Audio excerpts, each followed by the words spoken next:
Man United 1, Brighton 3. I know you travelled a long way to be here today, all the way from Australia, bro. A bad one to take for us today.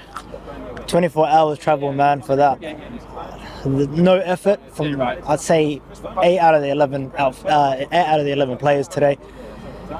Such a poor performance. You come down, you know. The worst thing is it's not even a surprise. It's not even a surprise. Like I was hearing a podcast before the game, and they said, you know, there's a chance of an upset here, and then they kind of had to double back and say, would it even be an upset? You know, like you've got players like Lindelof, the team's evolved past him. You've got players like Wan-Bissaka. I'm not even sure if the team was at his point when he came. Dalot, is he really a Man United player? Man, 3 cutbacks, 3 goals. You know, what's the midfield doing? What are the DMs doing? Trying to play a box midfield, 3 central midfielders, not one of them can read a cutback. Honestly, it's so disappointing.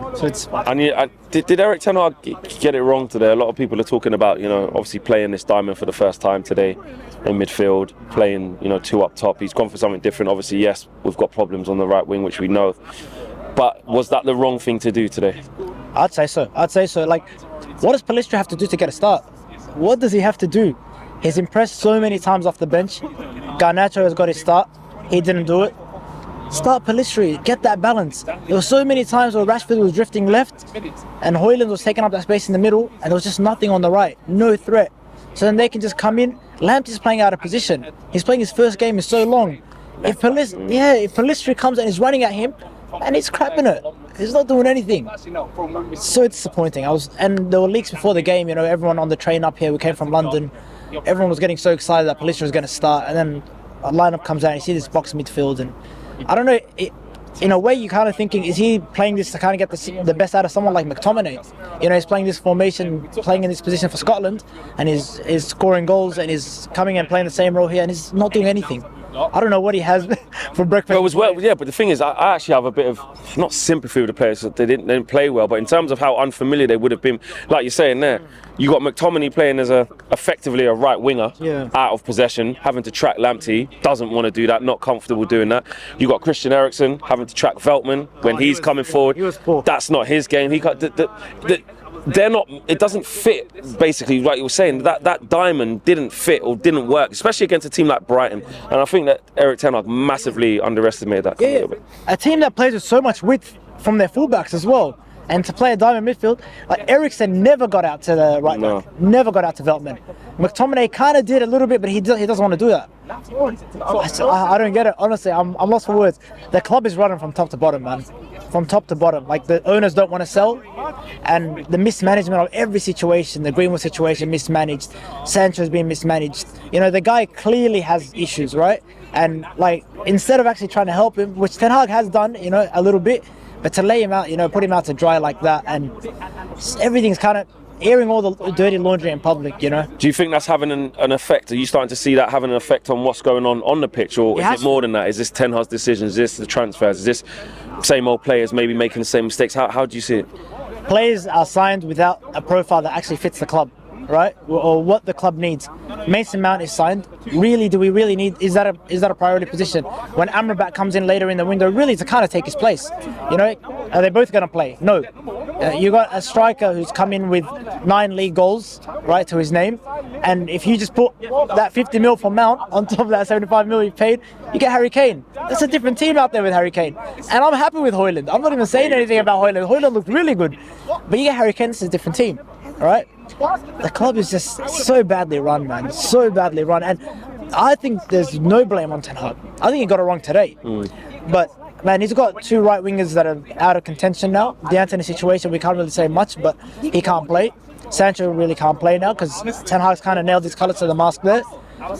And it's honestly, it's pathetic, man.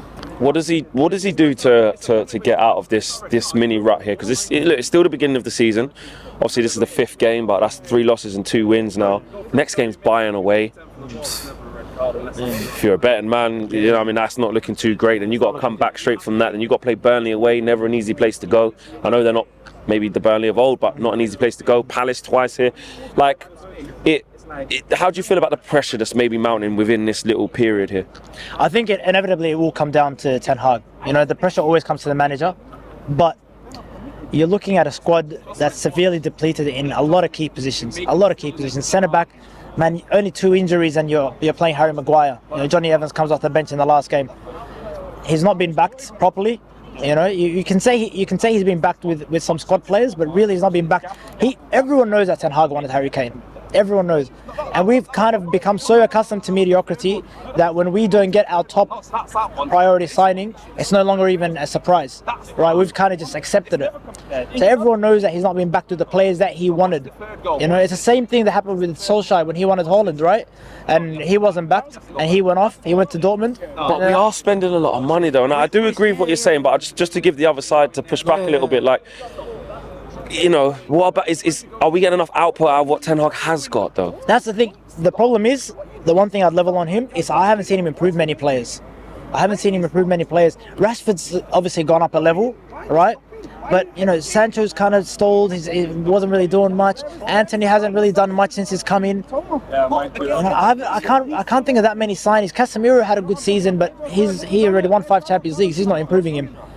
I can't think of many players off the top of my head that have come in. Rashford had a good season. Shaw was good. Wan-Bissaka was really good. No. Yeah, I could kind of see that. Wan-Bissaka, to be honest, Wan-Bissaka, I think was kind of a little bit overhyped. He still didn't really have much end product going forward. He's always been good defensively. Shaw, he's had good seasons in the past, you know, and Rashford, I think that kind of upwards trajectory he's already been on that. He's 25 years old, he's at his peak, right? I can't see much out of his signings, man. Like, Malacia, where's he? He's injured and no one really gives a damn. Yeah, we haven't heard anything. It's a damn that he's injured, because he's done nothing and he's coming. You know, Anthony, 80 million, man, for what? For what? Like, what's it? Listen, bro, safe travels, man.